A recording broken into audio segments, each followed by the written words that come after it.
We're going through the book of Esther, and I'm going to recap the first 4 chapters because some of you weren't here, and it's always good to catch up to see because we're going through the next half of the book. So the first chapter in Esther, we read how there was a very powerful king. He had a lot of money, and he had a big party for 6 months to show off all his wealth, all his glory, all his power. At the end of the 6th month, he said, there's one beautiful thing that I still haven't showed you. That is my wife, the queen. So he asked her to come out, and for whatever reason, she did not come out, whether she knew he was drinking or whether she was embarrassed. I don't know. It doesn't give a reason, but she did not obey the king's command. Therefore, the king became very angry and said, if you don't obey what I asked you to do, you cannot be queen no more. So Vashti was not queen no more. Chapter 2 explains that he needed a new queen. So Hadassah was taken captive from Babylon, and they changed her name to Esther. Then she entered the beauty contest with all the other women, and they came before the king, and the king chose Esther for his new queen. But no one knew that she was a Jew. She kept that a secret. So chapter 3 explains how there were 2 people who became jealous over the king. They devised a plan to kill him. While Esther's cousin Mordecai was a well-known guy, he sat in the gates, he overheard all the people's problems, gave them advice, and he heard that these 2 people were going to kill the king. So he told the king about it. He told Esther. Esther told the king. They brought the 2 people in, found out they did have a plan to kill them. And so they got rid of those people, and Haman took those 2 people's place. Now, the king gave Haman a lot of authority and power, and everyone was supposed to bow down to the king and to Haman when they walked past. Well, Mordecai did not bow down. Because he was a Jew, he believed he'd only bow down to God, and rightly so. But this made Haman so mad that he kind of tricked the king into signing a letter. He just said there's people not obeying your laws. He didn't say who they were or what they were. So the king gave him his ring, and he signed this letter. And in the letter, it said all the Jews were to be killed, not just one person bowing, because Haman had a hatred, and all the Jews. So remember, Esther was a Jew. So in chapter 4, with some convincing words from Mordecai, he said, Esther, his famous words, for such who knowest whether thou art come into the kingdom for such a time as this. And that's where we left off last week. For such a time as this. How do we know that you weren't brought into this kingdom? So Esther agreed that if everyone, her friends, Mordecai, all them, pray and fast for 3 days, she would have enough courage to come before the king, risk her life, and make a request for her people. So this is where we start off in chapter 5. Now it came to pass on the 3rd day that Esther put on her royal apparel, because the king was sitting in his locked room or in the inner court, and no one could just come into the king because he was so powerful, and some people would try to kill him. So like our president today, they have a White House, and they have guards, and they have rooms, and you can't just, if you guys would try to just walk up to the president, you would get stopped and say, what are you doing? What do you want? Same thing back then. There was a king, and he was very important. They kept him safe. And if you were to just walk in there, they would ask you, what are you doing? And you could lose your life if you were up to no good.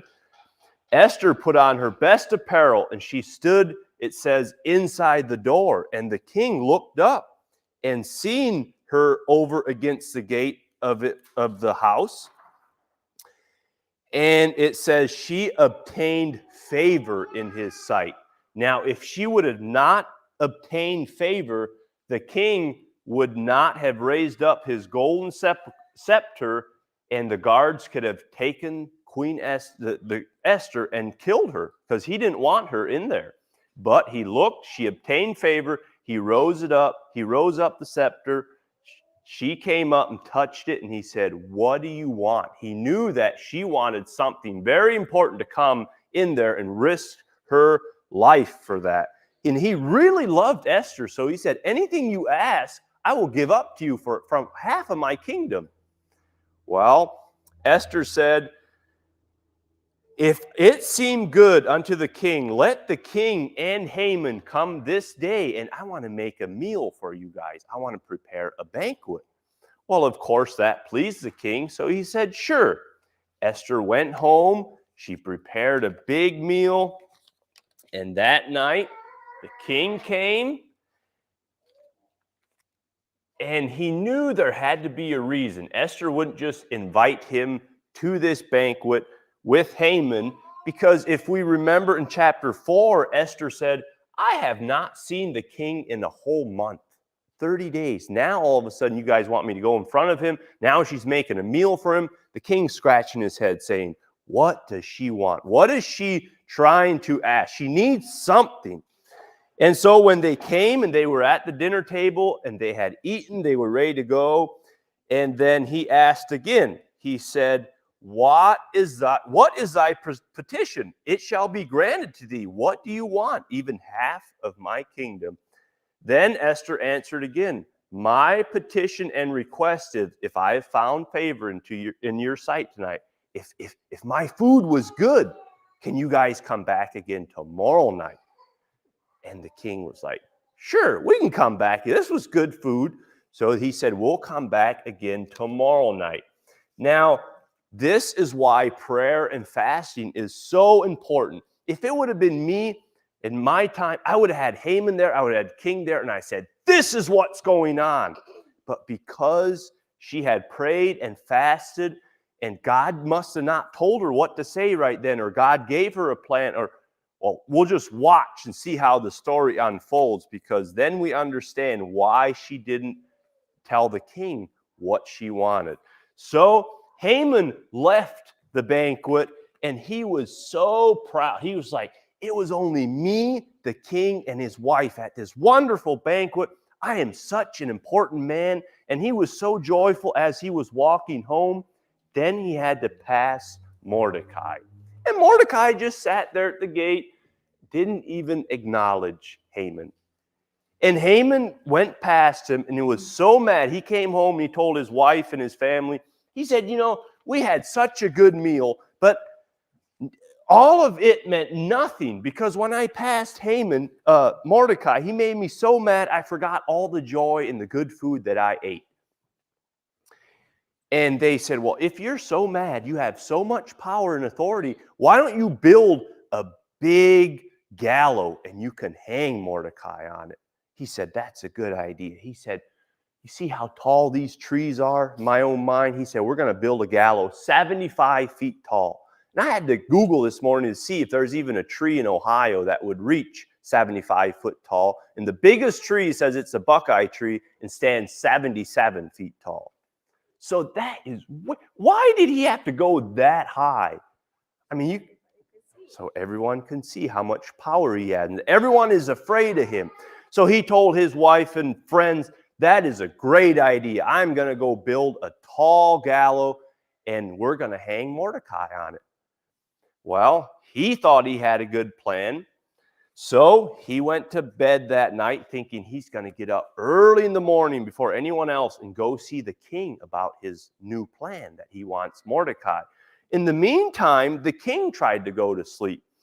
And I don't know if the king was thinking about Esther or what was going on, but the king could not sleep that night. He would pace back and forth. He could not fall asleep.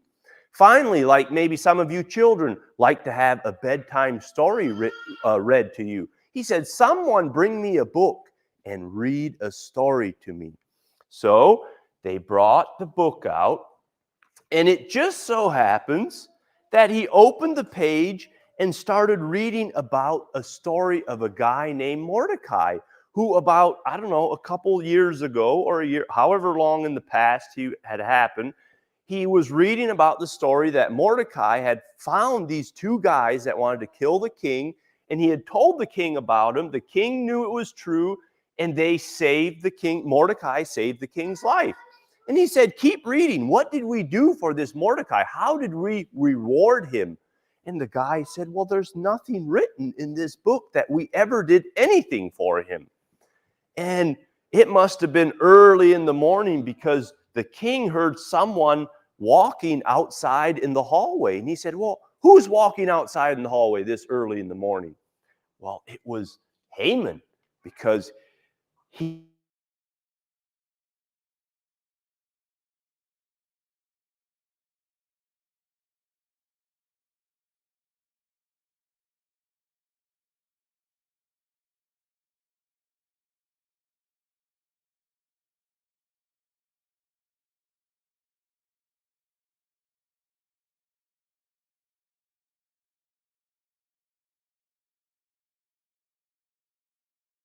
to let that guy know the king delights in him. Well, Haman had just came from a supper the night before. He knew he was invited to another meal with just the king, and he thought, oh, I am just the guy who the king wants to delight in.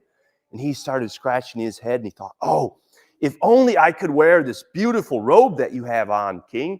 If you were to delight someone, give him your beautiful robe, and then take this crown that you have on your head and put it on his head to know that he has a power and authority. And you have such a beautiful horse. Let him ride on your horse.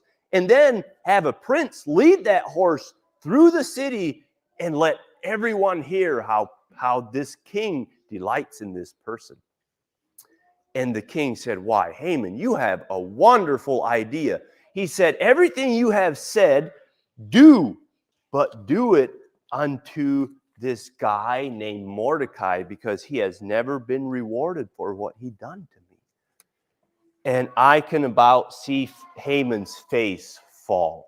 He had to take the king's robe, his crown, his horse, lead it over to Mordecai sitting at the gate, and that wasn't humbling enough. He had to put Mordecai on the horse, lead him around the city, past all his friends, his wife, and say, this is what the king will do to anyone he delights in.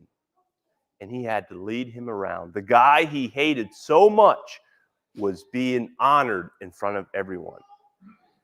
Once he was done leading him through the city, telling everyone how much the king delights in him, he came home. It says he covered his head in front of his wife. He just covered he was so he was so angry and miserable and what to do. And he told them how it all happened.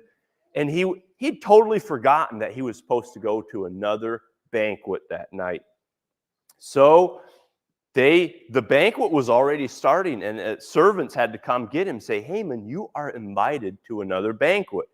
I'm sure he did not feel like going and eating after all that humiliation, but he went anyway. So they went. The queen had prepared another wonderful meal. They were all sitting there, and now the king said, after they had eaten, he said, Esther, what is it you want? I know you have a request. What is it? We're here the second time. What is it? So Esther answered, if I have found favor in thy sight, O king, and if it please the king, let my life be given to me at my petition and my people at my request. For we are sold, I and my people, we are sold to be destroyed, slain, and to perish. The king said, what? Who would do that? Where is he, and how dare he even plan such an evil thing? And Esther turned and said, it is that guy right there, Haman. Now, we know how mad King Xerxes can get. Remember one time when he built the bridge across the sea and the water destroyed it? He had his soldiers whip the water 300 times, and he handcuffed the water because it didn't obey him. Now, he got so mad, he jumped up because he knew if he wouldn't leave the room right then, he would probably do something very horrific to Haman. So he jumped up, left the room, and Haman knew that he was in trouble because this king could get mad and quick. And here he had a plan to kill the wife. He didn't realize she was a Jew, but it was too late. And he came real close to Esther, begging for his life because he knew he was in serious trouble. And as he was talking to Esther, pleading for his life, the king came back into the room and he said, "What are you, trying to kill the queen right now in my own house?" And as he yelled for the guards came and handcuffed or covered his head again. And they said, "What are we going to do with him?" And the one guy said, "Well, I have a good idea. He made a gallows to hang Mordecai. Why don't we just use it on him?" And the king said, "Amen, so be it." And so they hung him on the gallows they made for Mordecai. And then all his ring and all his fine jewels was given to Mordecai, and Mordecai was lifted up in that position. So now Mordecai took Haman's place and rode and had all the authority and stuff that Haman had. So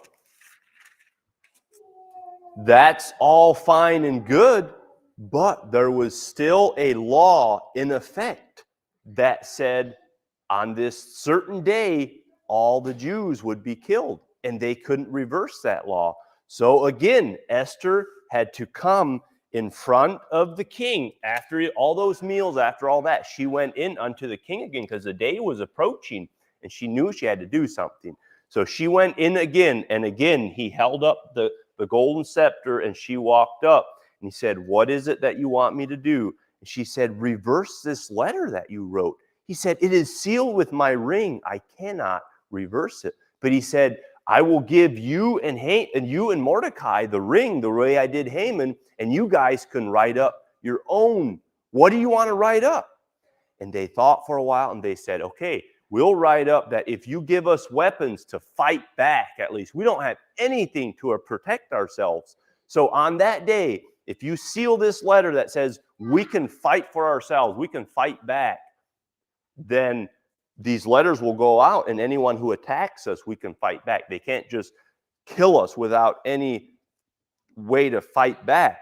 So the king granted that the Jews which were in every city to gather themselves together and to stand for their life, to destroy, to slay, and cause to perish all the power of the people in the province that would assault them, both little ones, women, and to take their spoil for prey. And the king signed it with his ring, and it says, the Jews had light and gladness and joy and honor. They had a plan, something that would save them if they could stick together. And that's exactly what they did. It says, all the Jews gathered themselves together in their cities throughout all the provinces of the king to lay hold on such as anyone would come to hurt them. And no man could withstand them, for the fear of them fell on all the people. And I had to think of the Bible verse in Romans 8:31 says, if God be for us, who can be against us? So everything started to fall back into place. And on that certain day, they came together, and it says the Jews smote all their enemies with the stroke of the sword, and slaughter and destruction, and they did what they would unto those that hated them. Can you children say the golden rule? Who knows the golden rule? Say it. Do to others as you would have others do unto you. The Jews had a little bit of a twist in it. They did to others as the others would have done to them. The others their enemies were going to come kill them, and they got a plan together and said, we're going to stand here and fight, but then they did what they would unto those that hated them. But that was Old Testament. That was God's plan. See, Jesus wasn't here yet, and Jesus told us the golden rule. He said, do unto others as you would have others do unto you. So let's remember that. Let's not hate those who hate us. We have to show Christ through us. So now, it just so I didn't even plan this, but it just so happens as I was doing this teaching 2 weeks ago and now today, in between this time frame is when the Jews today, the real Orthodox Jews, still celebrate a day they call Purim. And Esther wrote that back in the Bible days that it says that these days should be remembered and kept throughout every generation, every family, every province, and every city, and that these days of Purim should not fail from among the Jews, nor the memorial of them that perish from their seed. So this year it fell right on last Thursday and Friday. They all celebrated this day called Purim because they want to remember this story.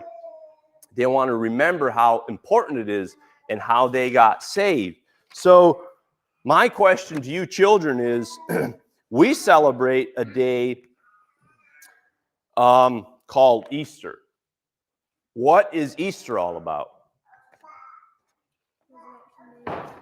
It's all about the resurrection day. So we can start celebrating Easter because there is Palm Sunday. We can celebrate they celebrate it 2 days. We can celebrate for like a whole week because there's Palm Sunday, there's Good Friday, then there's Easter, the resurrection. So we celebrate the death, burial, and resurrection, everything from Jesus. So this story was very important to the Jews because of Queen Esther, how she gave her life. She was willing to die, but he held up her sepulcher. He spared his life. He spared her life. But Jesus, on the other hand, he has a lot in common with this story. Jesus was also willing to die to save us, and it's a very hard thing to go through that. And like Esther, when she knew that she had to be in this position, she asked all her friends and family, pray and fast for me for 3 days. When Jesus was in the garden, he took his 3 friends and he said, would you guys be with me for, I don't know, it was maybe even 3 hours, but it was late at night. Could they stay up for 3 hours and pray with him? They all fell asleep. Then he asked God in heaven, can this cup pass from me? More or less, he was saying, is there another law? Is there anything else that we can do to reverse what you've written, how to take sin away? And I am sure if there is another way, if God would have a golden scepter like the king did and could reverse it, he would have. But there is no other way to reverse the law that says the wages of sin is death. So what do? Well, it says the only way to reverse sin is through blood, right? That is the only thing that takes away sin. So 2 Corinthians 5:21 says, Jesus, who knew no sin, was made to be sin for us, that we might be made the righteousness of God in him. So we have a much better reason to celebrate because they had to pick up a sword and fight for their lives. What is the sword we pick up? Does anyone know? The Bible. This is exactly. We fight with this sword, the word of truth, the word of God. And like Esther, what Jesus wants to remember for his bravery, actually his ultimate sacrifice that he made for us. And we can tell this story through every generation, every family, every city. And that way the story of Jesus will never be forgotten. But most importantly, if Jesus lives in you, then you're making your own story, like you're making your own testimony, and you can tell it to your kids, and they have their own experiences, and it will never be forgotten. Okay? We don't want to ever forget what Jesus did for us, just like they don't want to forget, because we could be all wiped out, and the wages of sin are death, and that's it. That'd be the end of the story. But we don't want it to end like that. We want to see everyone back in heaven, be raptured up out of here, and continue with a glorious shout of victory. So with that, you kids are dismissed.